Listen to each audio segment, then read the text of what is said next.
Itu yang pertama hutang janji, yang kedua hutang 50M. Yang terakhir Pak Sandi menyebutkan setelah didoakan dan juga dipertimbangkan, didiskusikan dengan keluarga, beliau ikhlaskan hutang 50M itu. Menurut tanggapan Pak Anies? Jadi begini, pada masa kampanye itu banyak sekali yang melakukan sumbangan. Banyak sekali, ada yang kami tahu, ada yang kami tidak tahu.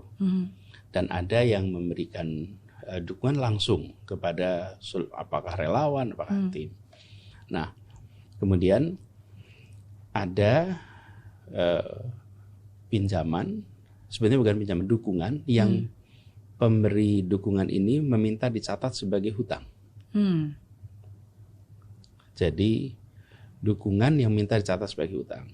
Lalu kami sampaikan, bila ini kan dukungan untuk sebuah kampanye, untuk perubahan, untuk kebaikan. Bila ini berhasil, maka itu dicatat sebagai dukungan. Bila kita tidak berhasil dalam pilkada, maka itu menjadi hutang yang harus dikembalikan. Oke. Jadi itu kan dukungan tuh. Nah, siapa penjaminnya? Yang menjamin Pak Sandi. Jadi uangnya bukan dari Pak Sandi.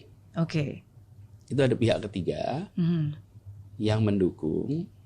Kemudian saya menyatakan, saya ada suratnya, surat pernyataan hutang. Saya yang tanda tangan. Dan di dalam surat itu disampaikan, apabila pilkada kalah, maka saya berjanji, saya dan Pak Sandiaga Uno berjanji mengembalikan.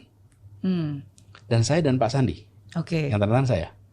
Apabila kami menang pilkada, maka ini dinyatakan sebagai bukan hutang dan tidak perlu, jadi selesai lah. Gitu, itu bentuk dukungan ya, dan sudah selesai, betul.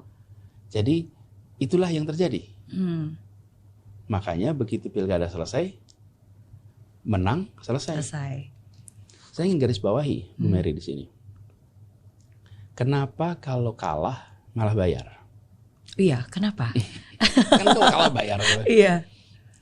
Biasanya orang berpikir kalau menang bayar gitu. Iya, udah kalah bayar lagi. Aduh, itu kan lebih beban lagi. Ya, biar motivasinya lebih serius. Kalau kalah, maka saya akan berada di luar pemerintahan. Maka di situ saya cari uang untuk mengembalikan. Mungkin saya bisnis, mungkin saya usaha apapun supaya mengembalikan.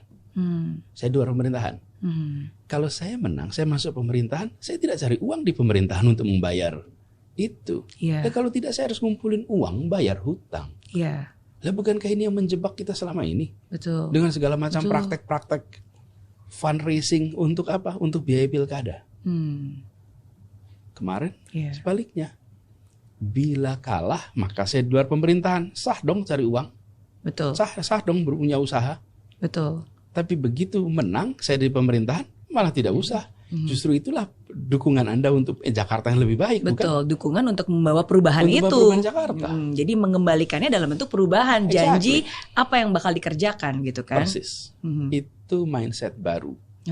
Cuman kan itu ada perjanjian yang karena ada seseorang yang mengungkap, ya sekarang kita ceritakan. Ada dokumennya. Jadi kalau memang satu saat itu dianggap perlu dilihat, boleh aja, tidak ada sesuatu yang luar biasa di situ. Jadi tidak ada sebuah hutang yang hari ini harus dilunasi. Nggak ada. Karena ketika pilkadanya selesai. Betul. Jadi menjadi aneh gitu ketika sekarang kita bicarakan soal ada hutang yang belum selesai, sudah selesai ketika dulu. Karena perjanjiannya begitu.